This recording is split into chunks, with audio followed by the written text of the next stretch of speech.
officially 3 o'clock. I'd like to welcome you, our supporters, members, and friends. My name is Kay Potter Flick, and I'm practicing my public speaking skills here today in place of our usual greeter, President Bob Bentley, who is unable to be with us. And I'm lucky for you, this went really well in front of my mirror at home. So I think, bear with me for reading these notes. I'm the secretary at the Historical Society, the Barre Historical Society and Museum, serving in my 8th year with a wonderful group of board members. You'll find several of them here today, identifiable with their name tags like mine.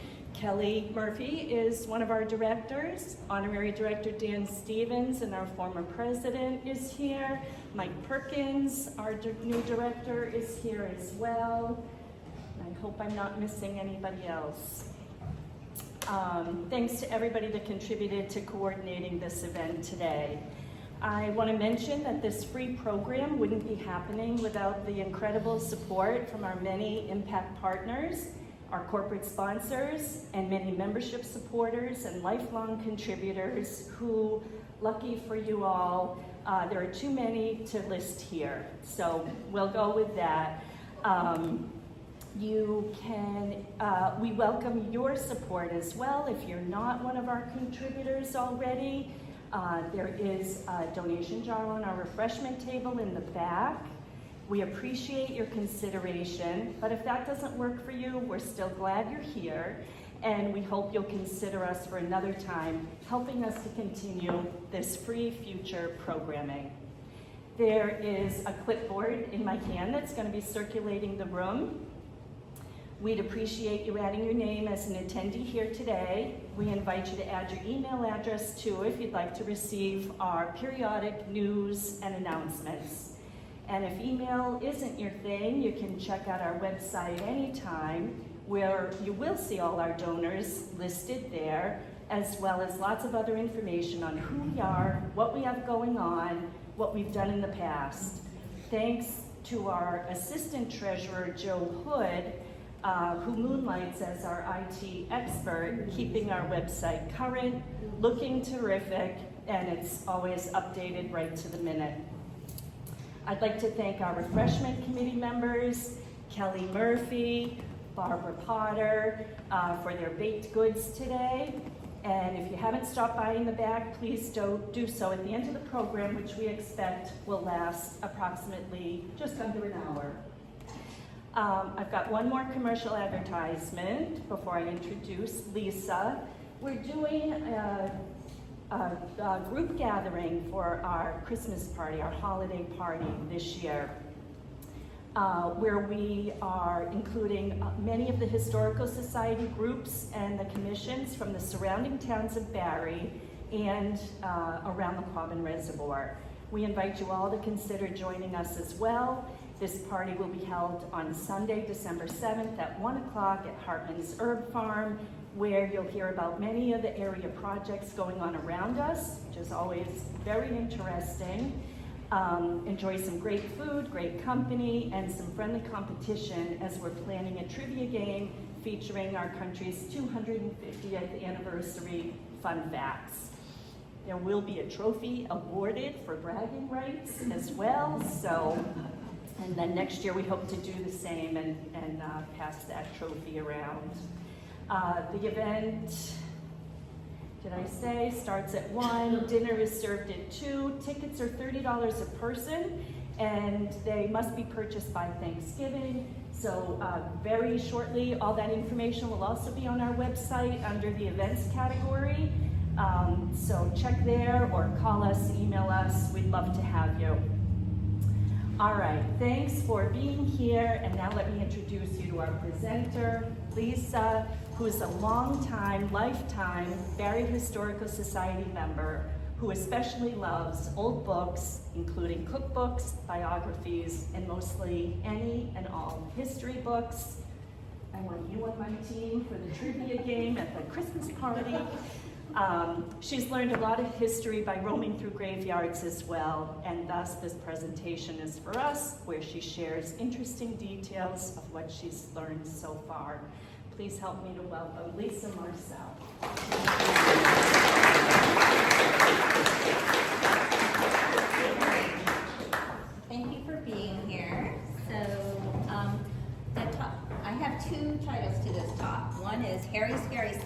cemetery. So, and you'll figure out why that is in just a minute. Or gravestones, history, and art. But either way, you're never going to look at them the same way again. So, and I just want to point out that I'm actually don't call them gravestones. I usually call them tombstones. So where I grew up in my neck of the woods, it was tombstones. So if I use them interchangeably, I don't know what you guys call them. Think about that. But I'll use them interchangeably, but I'm talking about the same thing. Okay. So here, I just wanted to point out, take a peek at the shape of these tombstones right here. Okay. Just keep that in your mind. So you're probably wondering how this all began, but I find tombstones in my yard, broken tombstones in my yard. I'm up on 100 Pleasant Street. Now, my house wasn't built until 1834, but I actually will find, if I did, broken pieces of tombstone. So apparently there was someone who lived in my house who was a tombstone carver, and they lived at my house, and then they went into the center of town. They moved their shop into the center of town. But every once in a while, I'll dig, and lo and behold, there's something. And now the slide that's kind of stair-like, that's my neighbor's staircase. So remember that first slide, that shape? Well, lo and behold, there's something that's very similar there. So it kind of makes you wonder, right? Like, okay, here's another piece that might have come to fruition, or like, surprise, we're here. And so go ahead and use it. So of course there have been burials for centuries, but really even much, much longer than that. 335 years ago, there have been burials found in South Africa. 125,000 years ago, there have been Homo sapien and Neanderthals burials that have been found. And then, of course, we all know about the Egyptian pyramids. And then in North America, there have been burials found about 3,400 years ago in Florida. But this talk is mostly going to concentrate on New England burials starting in the 1600s. So in the 1600s, this is a pretty busy slide, but around 1620, the Puritans came to the colonies, or I don't even know what you want to call them at that point. But there was heavy influence by the Puritans.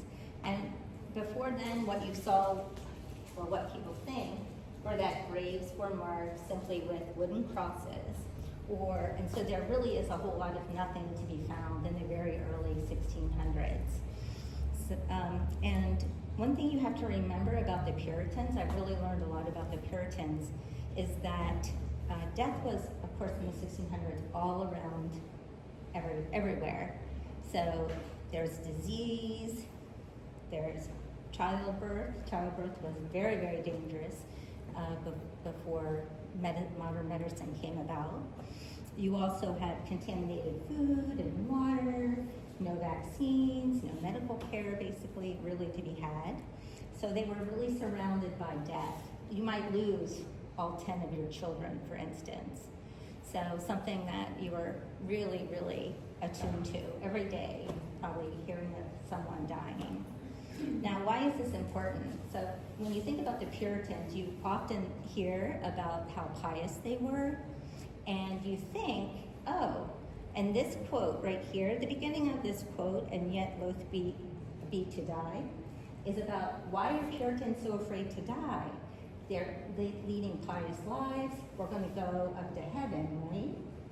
But this is from a scholar, Richard Baxter, and yet be loath to die. This is from one of his writings in the 1600s. So I did not know this fact, but Puritans thought everything was preordained, including their deaths. But at the time of death, you were either elect or not elect. If you were elect, you actually were going to heaven. If you were not elect, you were going to go to hell. But you didn't know which one you were. You knew what you had in front of you, but if you died, where were you going to go? Were you elect? You're going to go to heaven, or were you going to go to hell?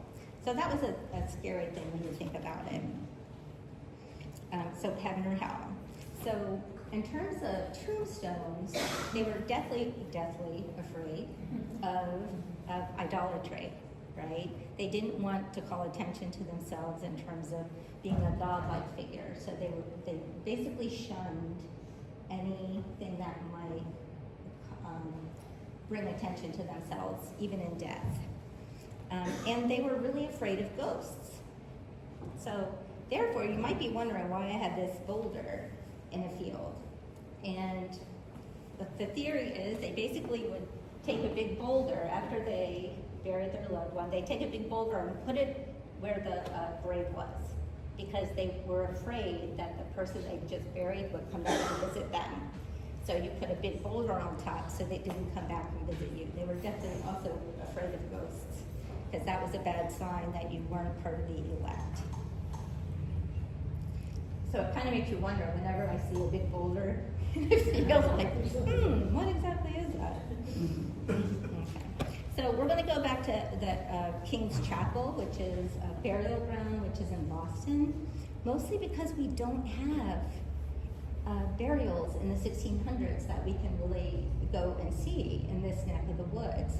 So in 1630, this was the first burial ground in Boston. And this stone is from 1658, and it's made of slate. And slate was very popular.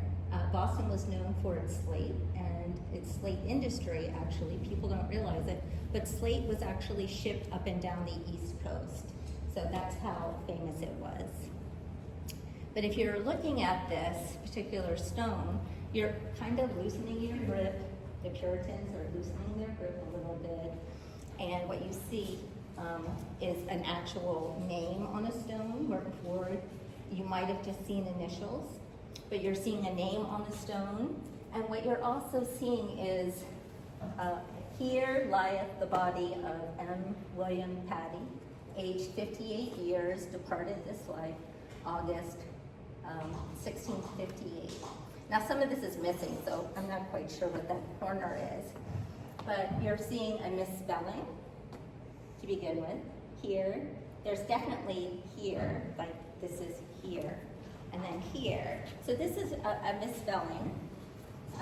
So you'll see that sometimes on tombstones. You'll also see conjoined H's and E's and T's and H's. And sometimes you'll see conjoined letters on the earlier work. And generally, that means that the person just ran out of space. So you'll see conjoined letters, and sometimes you'll also see little tiny letters above words. So we'll probably see that a little bit later. But also here, this is interesting. I could give a whole talk on how letters developed, but V and U. So in August, you see the first U is a V. And then the second U is a U right there. But B and U are very, and W, there's a long history between those three letters. So you'll sometimes see V and you'll sometimes see U, or you'll see U as opposed to V. So skull, bones, and wings. So these are what, as time passes, you see more bones and you see skulls with wings. So this isn't about the actual person. This is about the soul going up to heaven, but also your mortality. Memento mori. And this is what's called the death's head to the side there. So, and memento mori is very European. So we probably all know, see Shakespeare with his skull. So this is an old saying, but this is supposed to be a non-religious symbol, but it sure looks pretty scary here. So if you're a Puritan, it's looking pretty darn scary here to actually see like this type of a skeleton with bones. But it's hoping that the person is going up to heaven.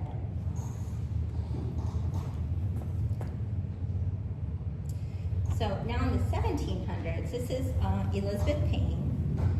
This is from 1704, and the dome on the top of the gravestone is called the tympanum, and that is is a symbol of the window over a church.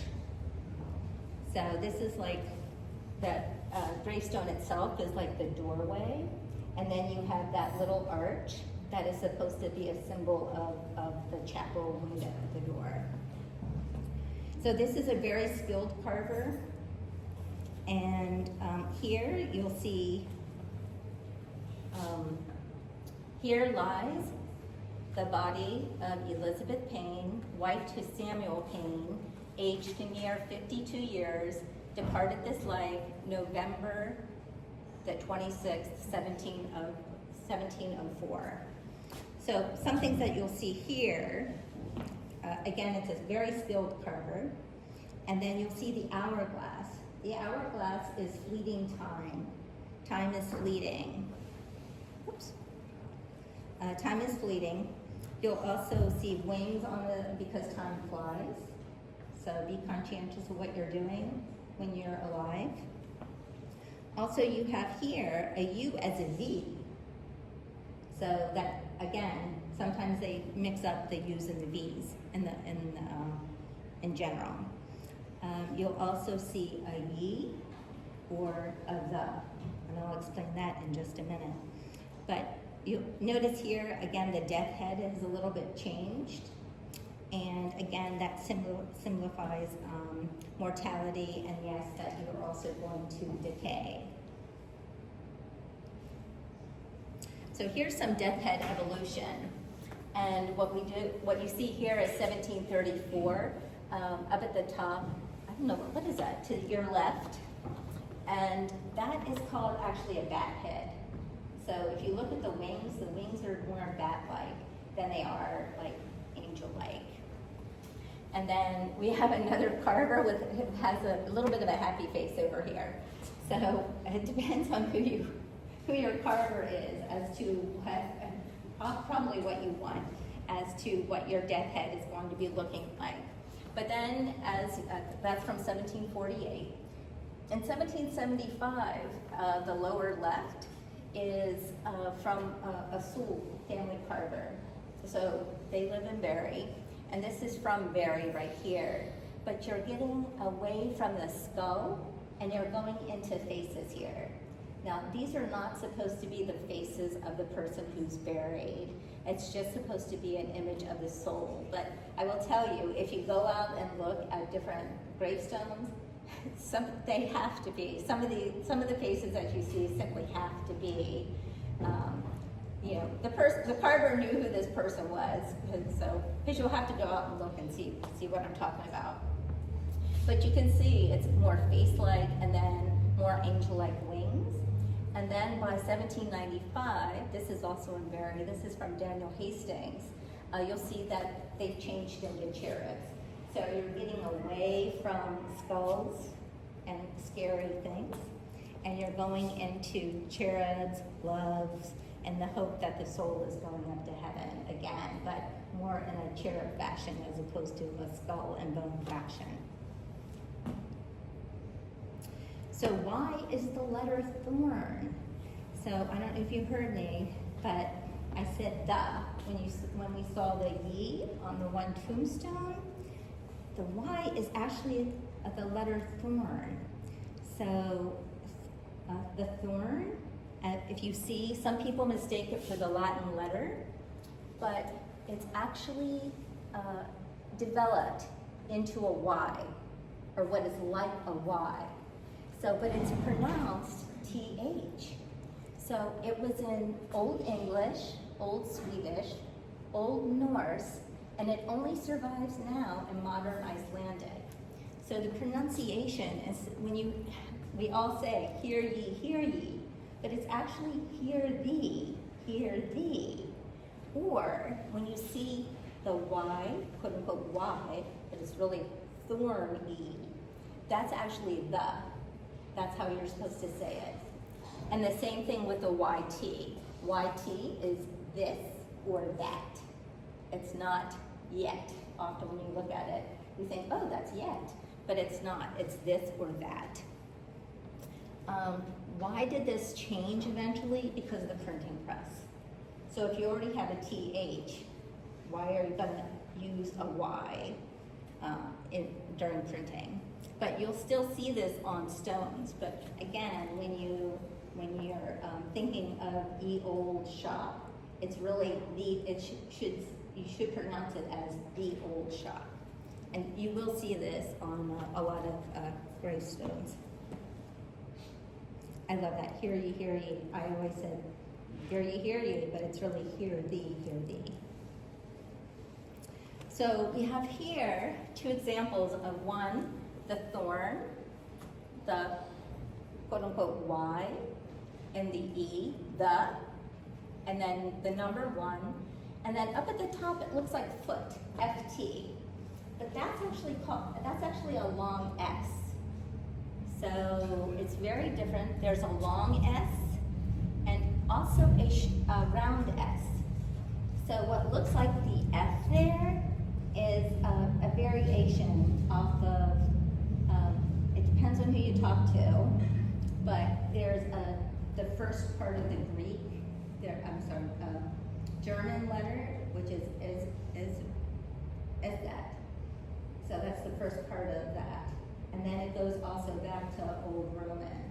But no one really knows why there's a little nub there that makes it look like an F. I haven't been able to figure that one out, but somehow that little nub is also shown in a lot of on gravestones. But here you have the thorn, the, and then what looks like FT for foot, right? But it's the ST. And then on this side, you have Mason Esquire. Now, the interesting thing about that F and S, the long F, there's a lot of rules associated with that long S. It's never at the end of the word. It's in the middle, and it's at the beginning of the word. But people, again, the printing press, people were like, why are we doing this? We're not going to use this again. But there's a historical document that we all know. Anyone that you'll see the long S in the Bill of Rights. Yeah, the Bill of Rights. That's where you're going to see that. So the Sewell family carvers. Okay. So the Sewells, and I think it's Sewells, and it might be Sewell. If anyone here knows, please let me know. But they started in Plymouth. The whole family started in Plymouth. And then Ebenezer moved to Barry in 1760, and he was here for 20 years. And several of his sons stayed on the Cape, but both Coomer and Ivory came to Barry with him. So, and they have stones all over the place. So throughout the Cape, and then also throughout Barry, you'll find them, and in Connecticut, you'll find them in New Hampshire. Ebenezer eventually moved to New Hampshire, but some folks stayed in Barry.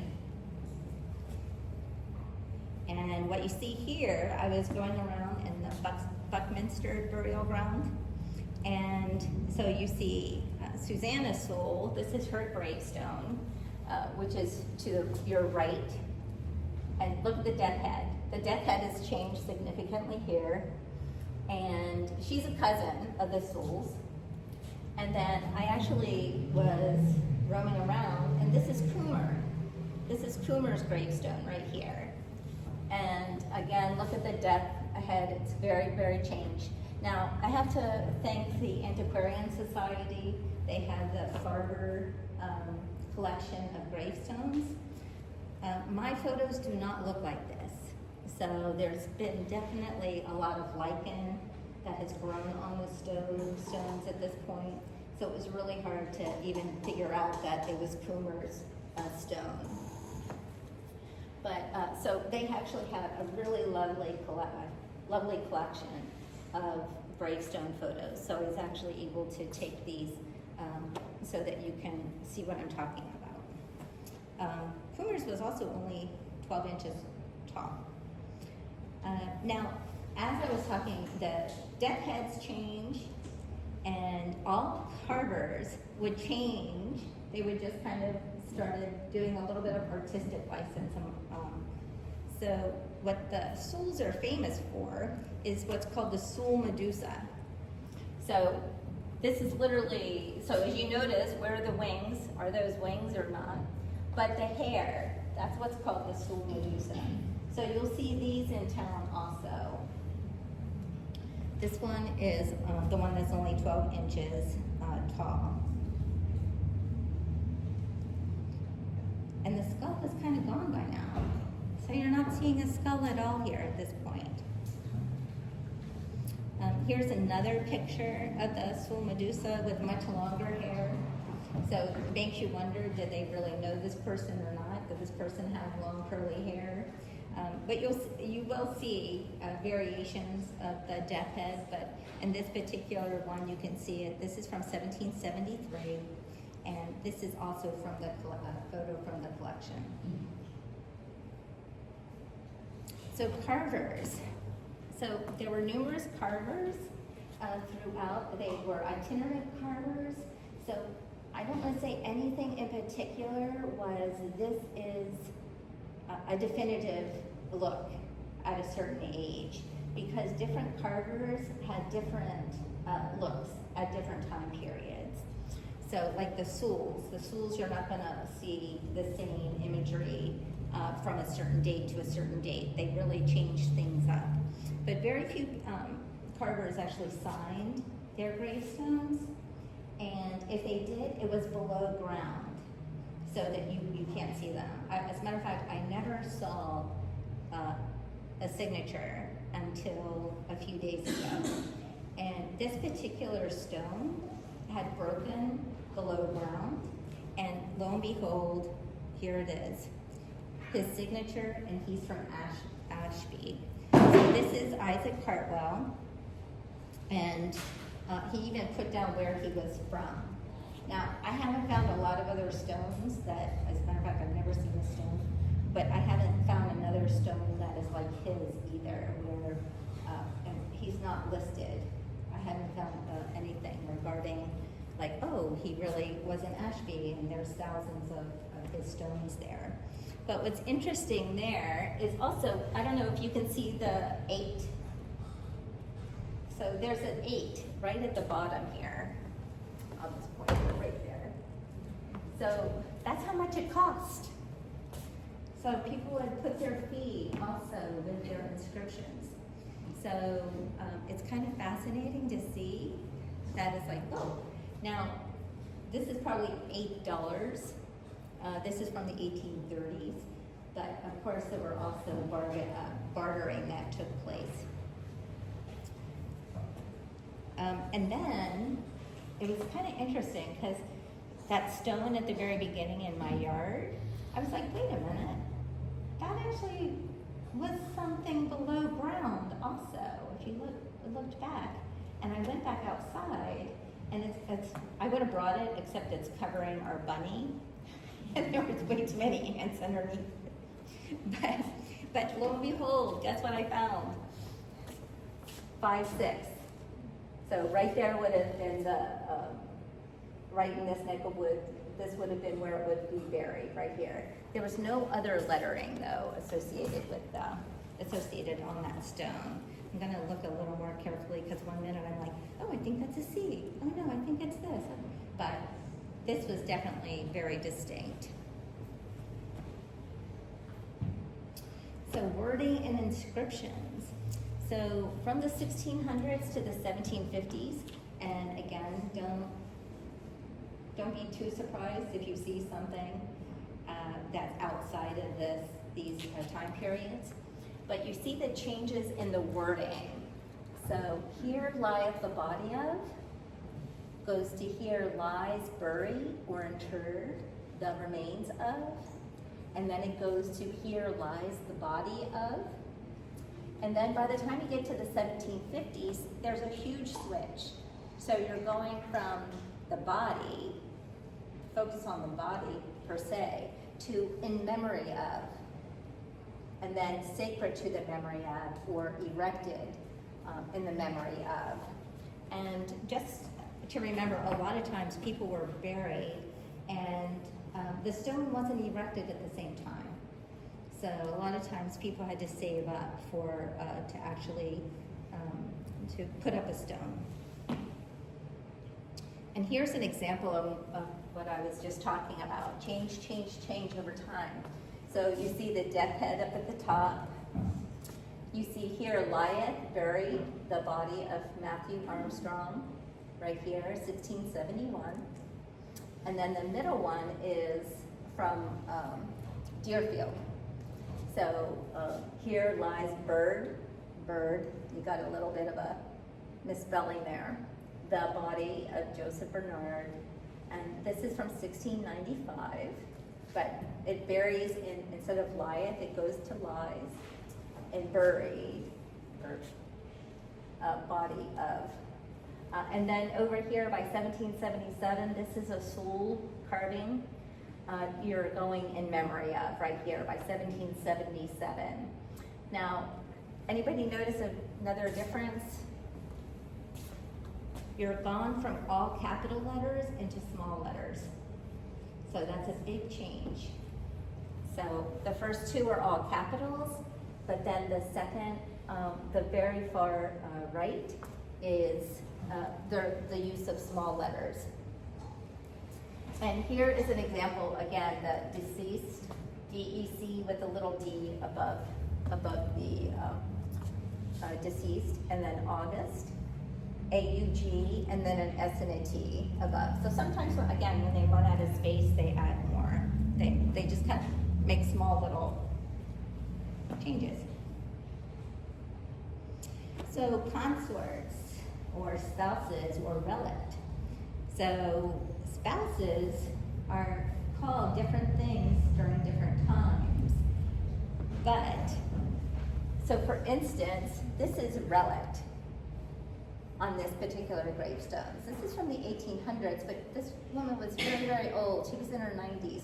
But relict means widow of, or widower of. I've never seen it associated with a male, but apparently it can be used. First I thought it was relic, and I thought, wow, that's harsh. You know, like, dang. Dang, that is just harsh. But it's actually relict. Okay. But up at the top, it's consort. So, and consort doesn't have the same connotation as it does today, as it did then. It was just another word for wife. And then you will also see wife. Now, interestingly, wife can be used, I've seen wife used in all different ages. And relic, I've only seen a couple relict in town, and I've only seen one consort. So, but that's what those words mean. So when we're talking about the revolution in the 1800s, so things definitely change after the revolution.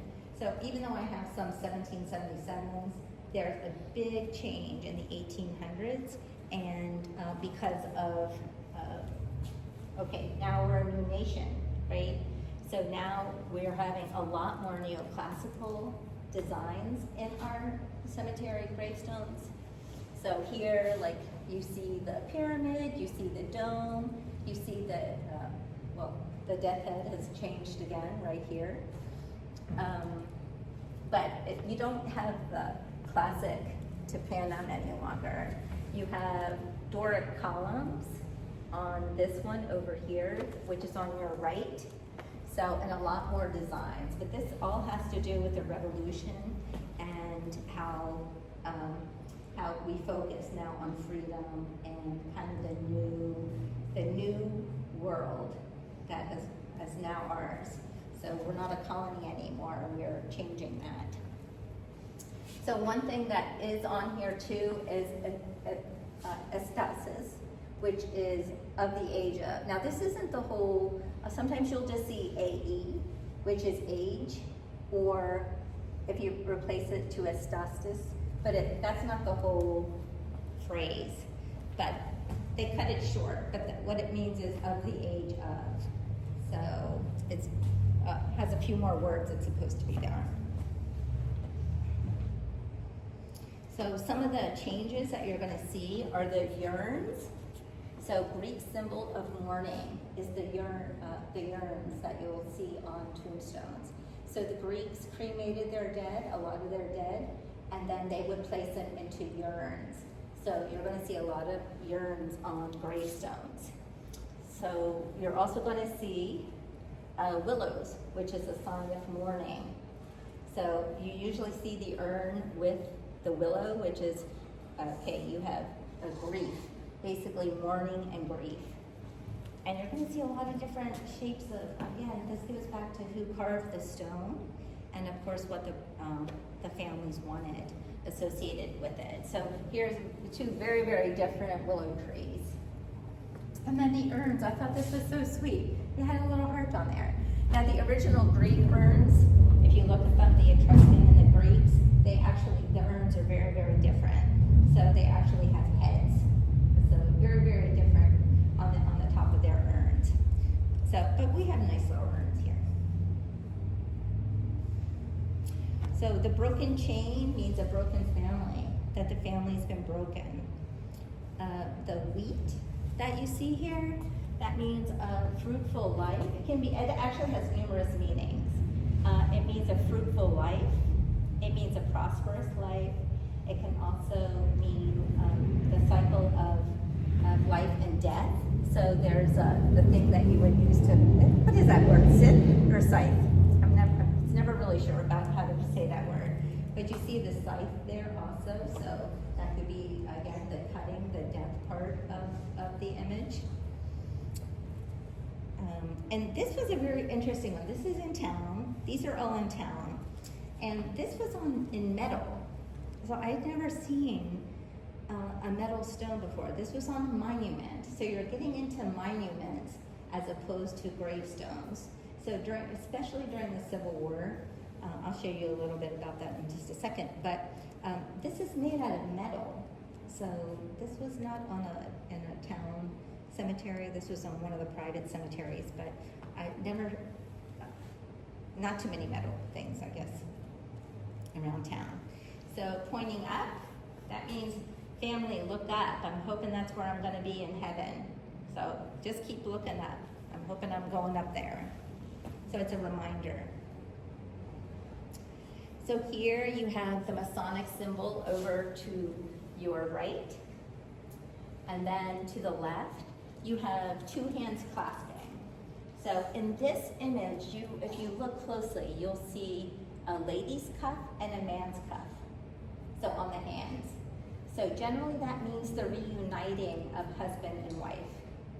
Or it can mean that God is taking the woman with him and breathing the woman into heaven.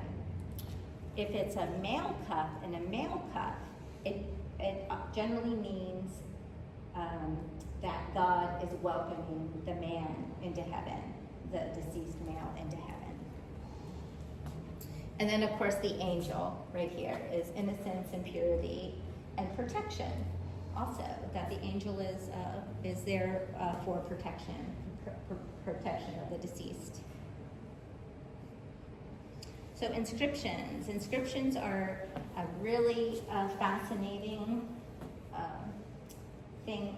They're just really quite fascinating. So first of all, there weren't really so many inscriptions, just very basic facts. Born, died, that's it. When it happened. And then you get into descriptions of the deceased and sometimes even a little more information.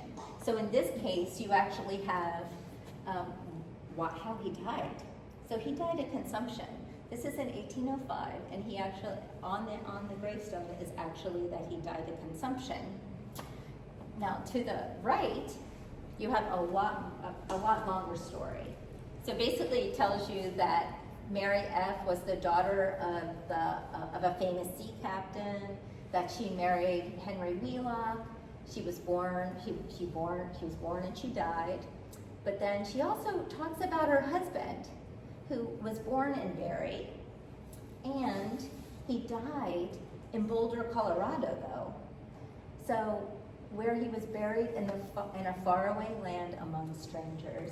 So sometimes you get this much more information than you might think here. Okay, it's not just birth and death.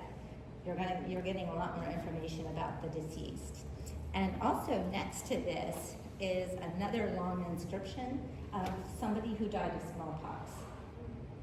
So we kind of forget that smallpox is still around during these time periods.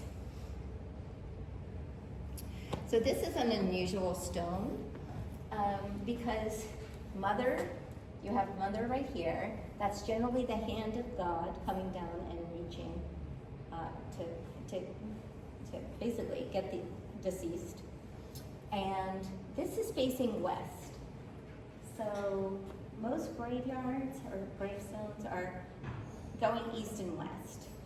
Now, the interesting part about this is her inscription is on the side that faces east.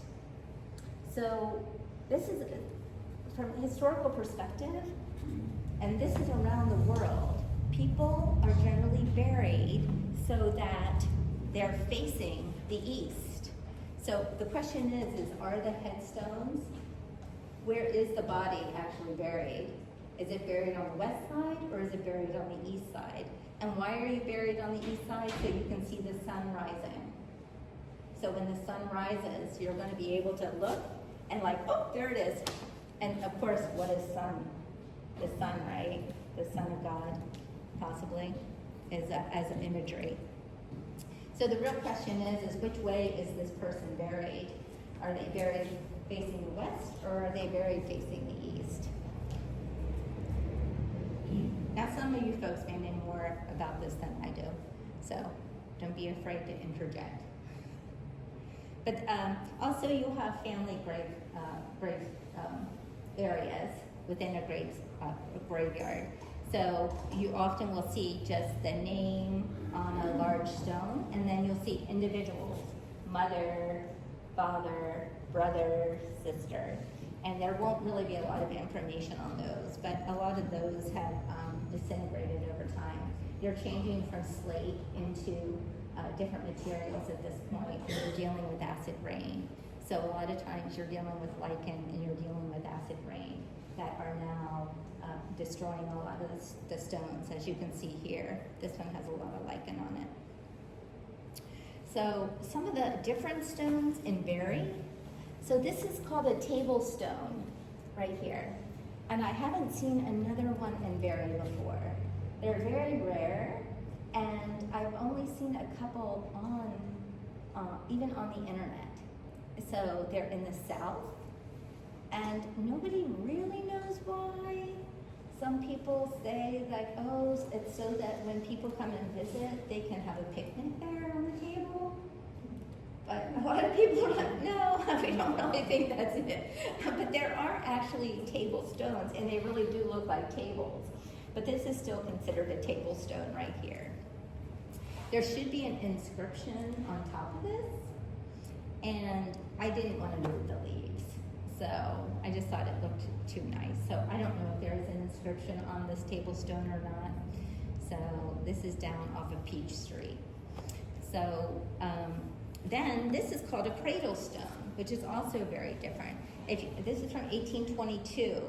Now, if you look at the stone, I don't know if you can see it, but if you look at the outline of the stone, the base is narrower than the top.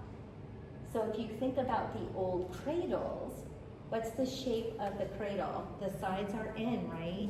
You have the rocker on the bottom and then the sides are in. So these are for young people. So this person is only 2 years old. So I've never seen one for an older person.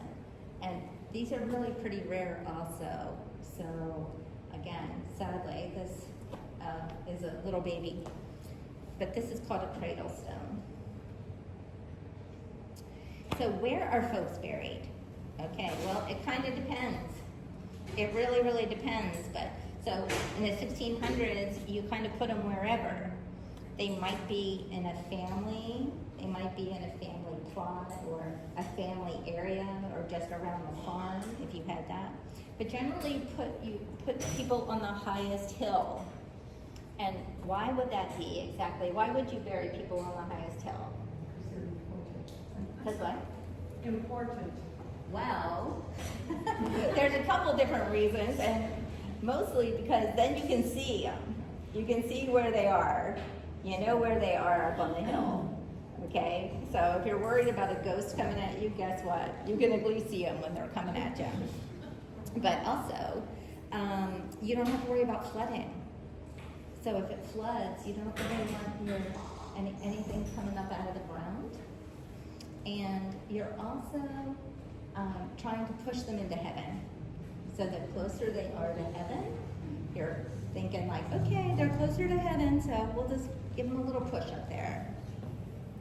So, and then you have graveyards or churchyards or burial grounds. And these are different. These are usually associated with religion. So like King's Chapel is right next to the chapel. And graveyards, of course, we all know that if you were a good person within that religion, you got buried in the graveyard. If you weren't, you were shunned and you were outside of the walls. But most people don't realize is that they were not very orderly places. So if you look at the old graveyards, there are a lot of people buried in them, and people would just be buried. So they would just start digging and bury you. So they aren't like laid out like the plots that we know of today. And they would often even move bones in the graveyards to make room for the new people who were coming in. So that was kind of interesting to me in terms of graveyards. So you had to be really kind of careful about where you were going to be buried. But then we go into cemeteries. So cemeteries are non-religious plots and places. So you have urban cemeteries. They're also called resting or sleeping places. But you have urban cemeteries, which, for instance, if you think about large cities, there are problems associated with that, right? Because again, these are chaotic. This is a while ago. They're very chaotic. People are, again, we're still talking about diseases and things. So you had to be very conscientious of contagious disease and also aromas. So I know this sounds kind of weird, but even in the late 1700s, for instance, Napoleon, he banned any burials within the city of Paris. So it was that much of a problem. So you had stench and the fear of disease, and then you also, again, were just burying people on top of people. So he banned those burials, and that's when we get into rural cemeteries. So very, very different are rural cemeteries. In 1804, I think it's Père Lachaise cemetery, which is a famous cemetery in Paris. So a lot of famous people are buried there. It's the first rural garden cemetery where it's laid out nicely. And for us, the first one in the United States is, it's the first rural landscaped garden cemetery in the United States is Mount Auburn, which is outside of the Boston area. That was established in 1831, and its development involved the Massachusetts Horticultural Society. It was built to visit and enjoy. Before then, people really shied away from their graveyards because they weren't really often nice places to visit. So you were a little, again, afraid of that. But here, it was built so that you could visit it and enjoy it. And some people even believe it was the first push to have public parks that were available for people to come out so that they can also enjoy. So in Mount Auburn, there's a collection of over 5,500 trees, shrubs, and plants. And I had no idea, but it's also a designated really good birding area. So if people are interested in birds, apparently this is a really good spot. So I have friends who have plots there. And the big joke is that they're just going to continue to have parties there after they after they move on, shall we say. So here is some pictures of Mount Auburn right here. You have spring, summer, winter, and fall. And you can start seeing that monuments are different now. So the whole area is different. But you'll see statuary now in the 1800s. Very, very different. These particular monuments you'll see a lot regarding after the Civil War, right there, for instance. But it's a really lovely place. If nobody has ever been there, you should definitely go and visit. So now Barry's cemeteries in town, we have open cemeteries in town. So it's the Caldwell Burial Grounds Outlot. Rivers, have people been to any of these places before? Yes, nice. So Riverside Burial, which is really a lovely spot. Kendall Plains. So you can look out onto Felton Field from that area. And then our newest one is the Jane King Burial Yard, where there are green burials only. And this is from Jane King right here, the Jane King Burial Lot right there. And that's the end of my presentation. So, and this is the one that I just find so fascinating right here. So it's kind of like, doesn't that look like, I mean, it has to be someone, right? It just has to be someone. So, because I'm like, you don't just make that one up, right? But you can see different death heads here, and then you start going into, you even see Memento Mori right there.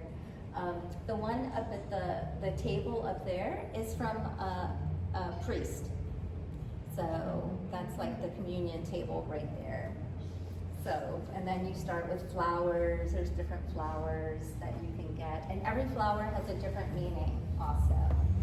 So, but that's the end of my presentation. And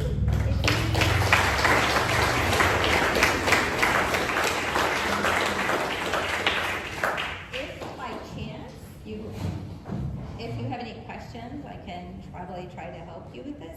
I wasn't able to cover everything regarding the symbolism. There's a lot of symbolism.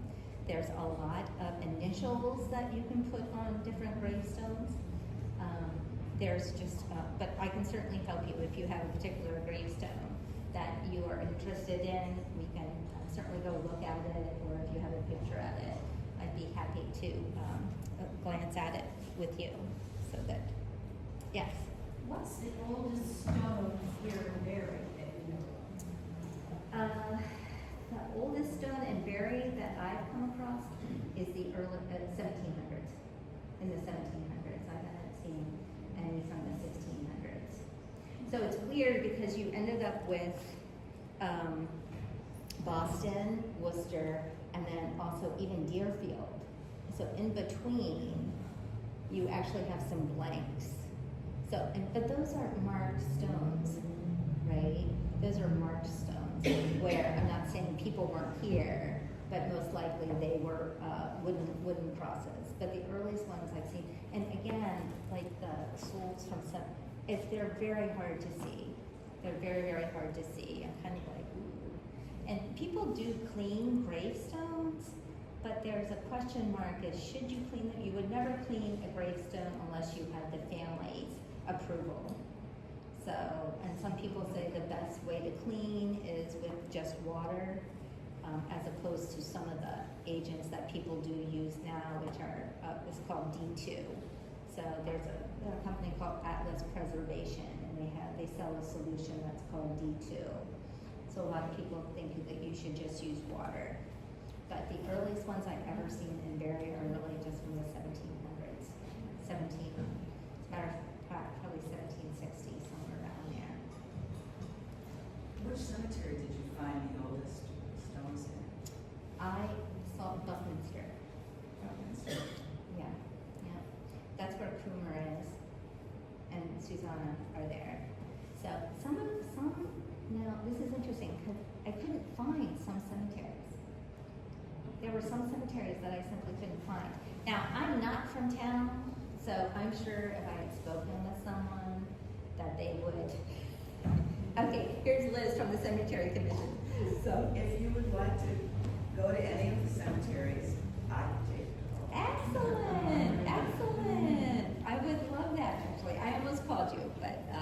honestly, I was learning tech. So this is all new technology to me. So it actually went not too badly. So I would love to do that actually. Where did you say there were green burials? And Jane King burial grounds. So that's the new one. That's off of Silverbrook Road. So, as a matter of fact. If anybody has questions about reburial, There you go. Yes, it's off of Silverbrook Road. Oh, yes.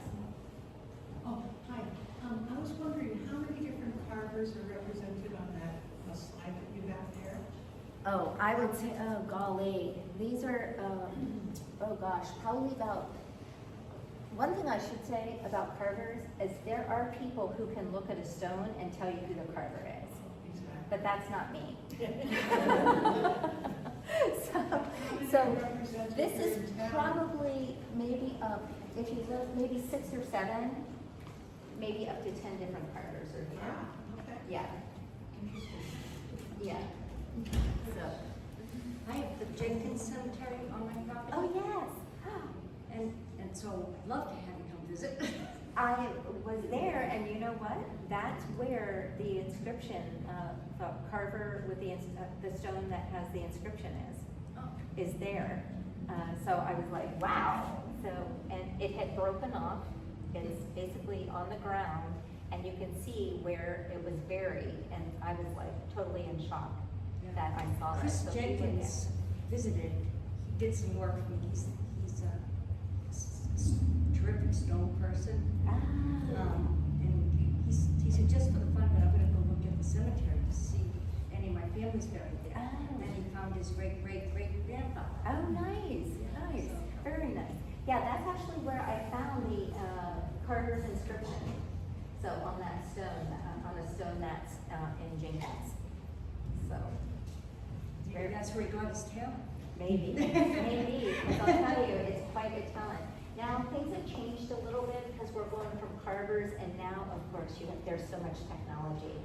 So probably about 20 years ago, I met a woman who was a carver, but now most of it is mechanized. So giving you lots of different stones, lots of different, if you just go in pretty much any cemetery now, you'll see a wide range of markers. So, any other questions? Yes, but Liz is here, so she can talk to you about green burials right there. It's a lovely area. So if you like being in the woods. Riverside is also really lovely. People have been to Riverside. These are headstones used for the green burials? They can be. They can be. There you go. Interesting. And headstones have changed, just so you know, like municipal funding, it's hard to keep up graveyards or cemeteries. So to keep the grass, and you're talking about little objects you probably remember in your own yard, like, oh darn, there's a big stone, I got a weed whack around it. So, but you have to be really careful about stones and things like that. So a lot of cemeteries have now gone to totally flat plates so that they can be moved over as opposed to monuments and things like that. But that's another whole talk about what the gravestone, there's headstone, footstone, ledgers, the header, and all these different parts to it. So I don't want to get into that here. So there really not that many buried that are like that. Are you going to write a book? Oh, am I trying to write a book? I don't think I have enough knowledge to write a book. So, but I did find just recently that there is I might do a little pamphlet for a buried. I thought that might be kind of a fun thing to do. But there actually is a book that I just saw that is about the carvers of New England. So, which I thought that would be a really interesting book to read, just to see how apparently there's a whole list of carvers, and but I just saw that yesterday. So. Any questions? No? Thank you all for coming.